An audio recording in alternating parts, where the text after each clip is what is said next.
le secteur des jeux d'argent. Vous voulez qu'on en parle? Vous voulez qu'on en parle? Alors allons-y. Oui, Bertrand Puif nous rejoint. Carrément, oui. Plein de questions à se poser.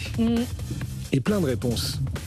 Parce qu'il vient combattre le consensus et toutes les idées reçues qu'on peut se faire autour des jeux d'argent. Bertrand, bonjour.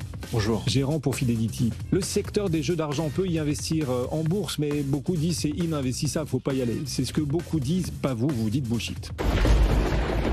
Vous foudroyez cette idée que les Françaises des Jeux et consorts seraient à éviter en portefeuille, en bourse.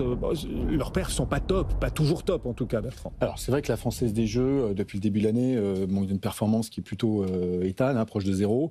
Par contre, on a des acteurs, si on regarde par exemple sur 2 ans, on a un titre, l'Automatica, qui est par exemple donc, un des plus gros acteurs, le plus gros acteur en Italie, qui fait x3. On a également Flutter, donc au Royaume-Uni, qui concentre beaucoup de paris sportifs. Il a racheté Betfair et un certain nombre donc, de sociétés dans les paris sportifs, qui a plus 60%. Donc il y a beaucoup de dispersion de performance, mais on peut trouver, quand on fait de la sélection de titres, des belles sociétés qui ont des gros potentiels de hausse. Est-ce qu'investir dans les jeux d'argent, dans ces sociétés, c'est pas prendre un risque politique? Ce sont des groupes très exposés au risque fiscal, à l'aléa politique. Voilà, il y a un aléa politique, évidemment, c'est la régulation. C'est encore autour de 40% en fait, des marchés en Europe qui ne sont pas régulés. Alors, ça va se faire de manière régulière. D'ici 10 ans, tous les marchés seront régulés. Donc, ce risque-là, c'est pas le même qu'il y avait encore il y a 5 ans. Il y a 5 ans, on a 70% de marchés non régulés. Donc, ça se fait de manière régulière. C'est vrai que quand un marché passe de non régulé à régulé, on a en général une chute de la fréquentation des sites, mais après ça reprend après quelques trimestres et avec une croissance qui revient. Donc on a ce phénomène-là qui vient troubler un petit peu la vision la manière dont on peut apprendre le secteur, mais c'est en train de graduellement disparaître. Encore une fois, 60% des marchés sont déjà régulés en Europe. Oui, il y a aussi un prisme ESG qu'on doit avoir sur ces jeux d'argent, cotés en bourse, il y a plein de valeurs cotées dans lesquelles on peut investir. C'est pas très ESG de le faire. Voilà, ça dépend comment on regarde les choses. Après, donc, je pense qu'il y a déjà une décote qui est assez significative sur ce secteur, décote ESG, puisque c'est un secteur qui traite entre 10 et 12 fois. Le marché européen traite à 14 fois les profits. Donc, cette décote, elle est déjà là. Après, évidemment, ceux qui, pour des questions existentielles, ne veulent pas en faire, ils n'en font pas par définition, de toute façon que ce soit pas cher ou cher. Oui. Mais pour ceux qui on n'est pas obligé de faire de l'ESG. Voilà, exactement. Mais je veux dire qu'elle est déjà dans les cours, cette décote ESG.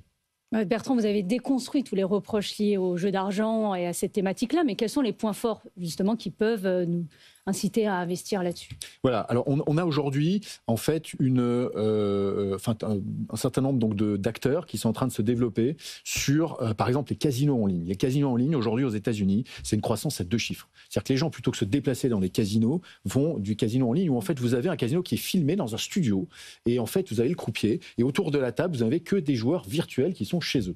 Donc ça, c'est en train de faire un tabac aux États-Unis, c'est en train de venir en Europe et le premier acteur, en fait, qui fournit la technologie, qui opère pas les casinos, mais qui fournit la technologie pour faire ça, eh bien, c'est une société européenne, une société suédoise qui s'appelle Evolution AB et qui est la plus grosse capitalisation mondiale en termes de jeux, 12 milliards d'euros. Alors qu'elle a perdu 50% depuis ses plus hauts. Donc c'est pour dire où elle était. Pour des raisons qui sont assez spécifiques et qui, encore une fois, ont trait à cette problématique dont je parlais, de transition entre les marchés non réglementés vers les marchés réglementés.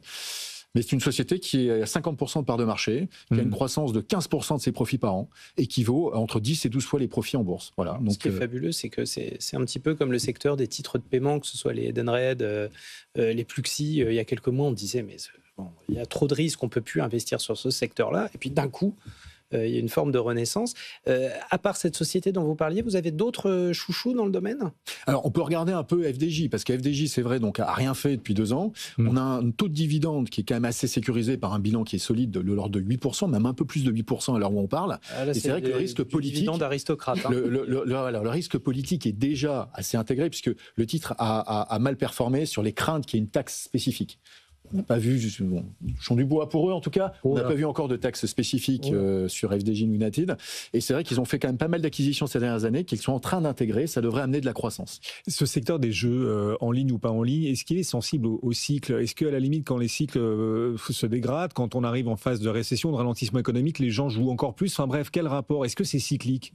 C'est contracyclique. C'est-à-dire qu'effectivement, en période de ralentissement, où les gens ont besoin un petit peu rêver, de se dire que voilà, on a des problèmes d'argent, on va jouer. Bon, en général, ça se passe mal, mais voilà, ils se disent que c'est une possibilité, peut-être pour eux, de changer leur vie entre guillemets.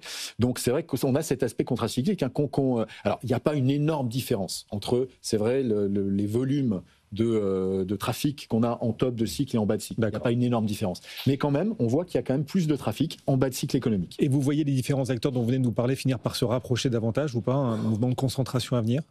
Oui, je pense que la concentration, c'est vraiment un thème qui a agité le secteur depuis plusieurs années. L'Automatica, pourquoi ils ont fait x3 ? Parce qu'ils ont consolidé l'essentiel du secteur en Italie. Et on a effectivement beaucoup d'acteurs qui aujourd'hui ont du mal et qui devraient être consolidés, et notamment au travers de ce mouvement vers le régulé. Il y a beaucoup d'acteurs qui disparaissent quand les marchés passent de non régulé vers régulé, parce que ça nécessite des investissements que certains ne peuvent pas faire, et donc ça pousse à la consolidation. Ouais, intéressant. Pourquoi pas les jeux en ligne? Finalement, votre argumentaire à retrouver en replay, c'est Bertrand Puif qui nous accompagne. On vous retrouvera en fil rouge dans quelques minutes. Bertrand, on vivra ensemble la dernière demi-heure de cotation sur les marchés européens.